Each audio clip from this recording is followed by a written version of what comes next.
안녕하십니까. 명품변호사 TV의 조용주 변호사입니다. 오늘도 상속과 증여에 관한 이야기를 하도록 하겠습니다. 어느 케이스에서 봤는데요. 그러니까 미국에 유학을 가서 교수가 되고 거기 영주권을 취득한 분이 있어요. 근데 그분이 한국에 아버지가 계시는데 그 아버지가 돌아가시게 돼서 그 아버지가 한국과 또 미국에 있는 그런 재산을 상속을 해주게 되는 경우에 이제 미국에 사는 교수, 이제 우리말로 하면 교포가 되겠죠. 그분이 어떻게 상속할 때 어떤 문제가 있느냐라는 이런 그 케이스를 봤습니다. 일단 세법에서 중요한 것이 뭐냐면 한국에서 거주하는 분, 사실은 세법에서는 국적이 중요하지 않아요. 국적이 중요하지 않고 어디에 사느냐, 어디에 주로 사느냐가 중요한데, 그게 바로 이제 거주자라는 개념이고, 거주자가 아닌 사람은 이제 비거주자라고 하지요. 그래서 한국에 있는 부모는 한국에 살고 있으니까 거주자고, 미국의 영주권을 가지고 미국에 살고 있는 교수인 아들은 이제 비거주자가 되게 되겠습니다. 자, 그래서 이제 한국에 있는 아버지가 돌아가시면 결국은 피상속인이 거주자인 경우인데, 이 거주자인 경우에는 세법상 상속 신고의 대상은 전 세계에 있는 재산이 다 들어가요. 그러니까 한국에 있는 재산뿐만 아니라 미국 어느 나라에 있던 전 세계에 있는 재산이 다 들어가는데, 만약 돌아가시는 분이 한국에서 볼 때 비거주자다 하는 경우에는 한국에 있는 재산만 상속 신고를 하시면 돼요. 그러니까 앞에서 말씀드린 케이스에서는 아버님이 거주자이기 때문에 아버님이 한국과 미국에 있는 모든 재산에 대해서는 상속 신고를 이제 하셔야 됩니다. 그리고 상속인이 거주자인지 비거주자인지는 중요하지 않아요. 그러니까 돌아가신 분이 거주자인지 아닌지에 따라서 상속 신고의 대상이 일단 달라지고요.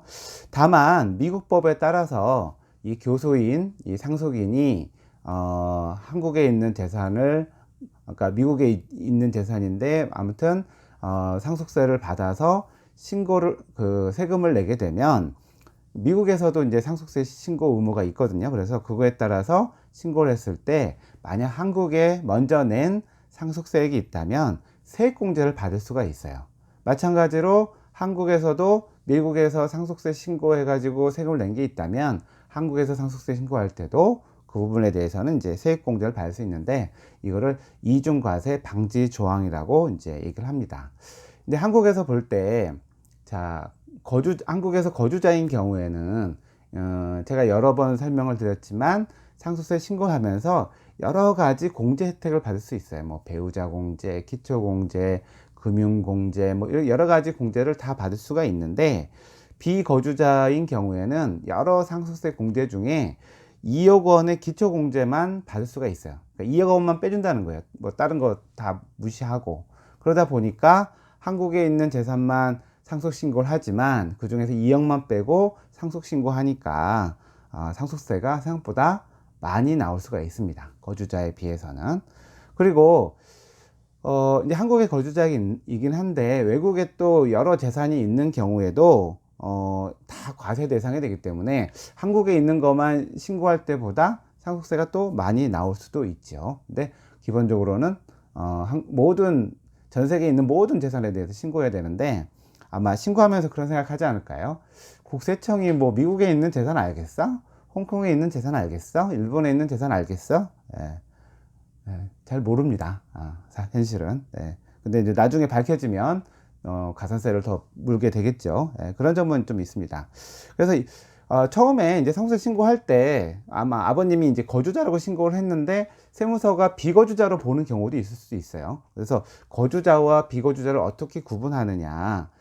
보통은 국내에 거소를 두거나, 그러니까 주민등록이 되어 있으면 당연히 이제 거주자로 보게 될 거고, 아니면 거소 등록을 하거나, 아니면 한국에 183일 이상을 머물게 되면, 183일은 365일의 절반이거든요. 그러니까 절반 이상을 국내에 거주하거나.